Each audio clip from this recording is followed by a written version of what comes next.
You ever watch someone crash and burn so perfectly, you almost feel bad for them? Yeah, almost. That's what happened with Margaret Whitfield, our self-appointed HOA queen, who thought she could police the entire lake community until she picked a fight with the wrong couple. It started with her screaming at my fiancé Emma that we were trespassing. Picture this: Margaret, standing there like she's directing a SWAT team, barking, "You're trespassing, and we're calling the police right now," as Emma unlocked the front door to the lake cabin we actually owned. You could practically see Margaret vibrating with excitement, like she thought she was about to become the neighborhood hero, finally catching the so-called criminals who dared to break community peace. What she didn't know was who she was messing with. When the officer rode up, Emma pulled a folded document out of her purse, handed it over like it was a poker ace, and boom, Margaret's face drained whiter than her linen pants. Pure justice in real time. But let me back up a sec. 6 months before all that, we thought we'd found paradise. Emma had bought the lake cabin, a cozy cedar-sided place tucked between pine trees, with a wraparound deck and a killer view of the water. She was wrapping up a huge case at her farm, so I moved in first to get things set up. I work remotely as a photographer, so it made sense. We were planning a quiet life, maybe even boring in a good way. Turns out, the only thing boring was the HOA handbook Margaret dropped off on day 2. She showed up all smiles, holding a basket of muffins and this binder that probably weighed more than my camera gear. "Welcome to Lakeshore Estates," she chirped, but something about her green felt tight, not warm. She made it real clear she was the president of the HOA, and even clearer that she liked knowing every detail about every resident. The questions started subtle. "So, are you the new owner?" she asked, peering behind me like she expected squatters. I told her Emma owned the cabin, and I was her fiancé, just settling in. "Oh. So you're renting then?" she pressed, like engaged couples sharing a home was some sort of criminal offense. I clarified again, but her smile said she wasn't buying it. That's when the weirdness kicked in. She'd pop up unannounced, claiming she was checking on community landscaping. Always finding a way to ask when the actual owner would arrive. Then came the violation notices. First one, the way I stacked firewood too close to the house, apparently a fire hazard. $75. Second one, my kayak position at the wrong angle on the shoreline. $100. These weren't rules, they were traps. What really burned me wasn't the money, it was the feeling of being watched. She'd taken the kayak photo from across the cove, literally spying on me. I started to realize this wasn't about community safety or aesthetics, it was about control. Margaret wanted me gone. Emma told me not to let her get in my head, to document everything and stay cool. But it's hard when even your neighbors start looking at you sideways. People who used to wave at me now turned their backs. One guy who helped carry my groceries last week now couldn't make eye contact. Margaret had poisoned the well. So I fought back. Petty. Maybe. Satisfying. Absolutely. I bought binoculars.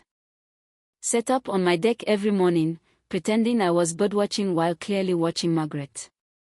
I'd wave every time she caught me. Within days, she bought her own binoculars. We entered a full-blown suburban surveillance standoff. Then came the twist. A teenage girl, Janet Morrison's daughter, came up to me while I was checking mail.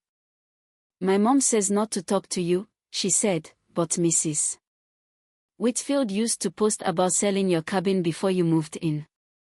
She was really mad someone bought it without her." It clicked. Margaret wasn't just some power-hungry HOA nut, she was a real estate agent. And we'd messed with her money. Emma had bought the cabin directly from the owner, cutting Margaret out of the commission. All that harassment. It wasn't personal. It was business. Ugly, vindictive, small-town business. We dug deeper.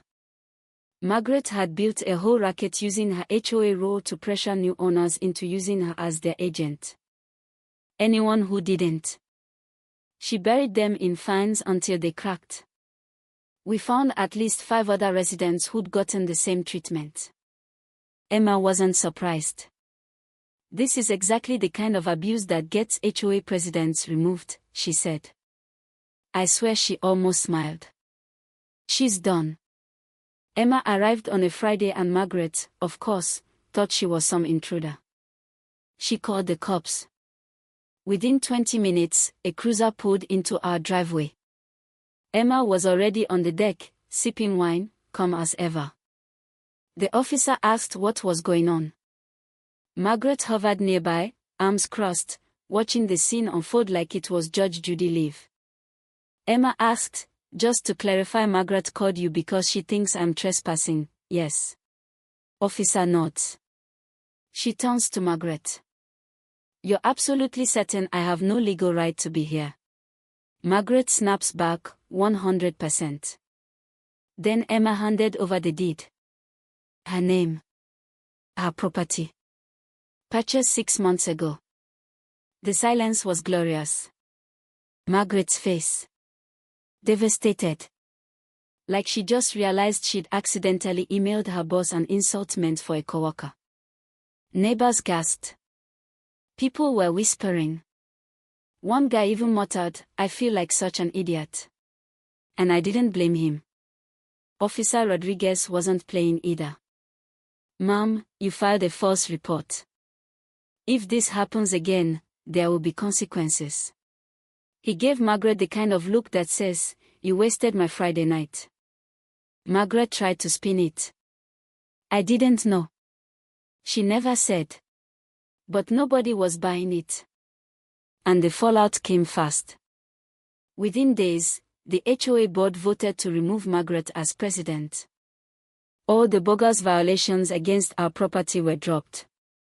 Neighbors who'd ignored me showed up with apologies, cookies, beers, flowers. Turns out, nobody liked Margaret, they just feared her. Without her power, they were happy to flip sides. By the end of the week, Margaret's for sale sign was up. Not even through her own agency. That was the real kicker. The woman who tried to gatekeep the community was now being shown the door by the very people she tried to control. And as she packed up her house, alone, with no one offering help, no farewell parties, nothing, the first item loaded onto the moving truck was that stupid wooden sign, Margaret Whitfield, HOA president. The moment it vanished, the whole neighborhood seemed to exhale. Now, we sit on the deck in the evenings, Emma and I, just watching the sunset, listening to ducks and kids playing instead of wondering what fresh violation is coming next. And the community? It's better. Less paranoid. More human. Funny how fast a bully's power crumbles when you shine a little light on it. So here's the thing, was Margaret just protecting her turf, or was she a textbook tyrant hiding behind rules and bylaws? You tell me. Drop your take in the comments. Who was in the right, who crossed the line, and what does justice even look like in a place run by HOA drama? Because out here at the lake, peace didn't come from silence. It came from standing up.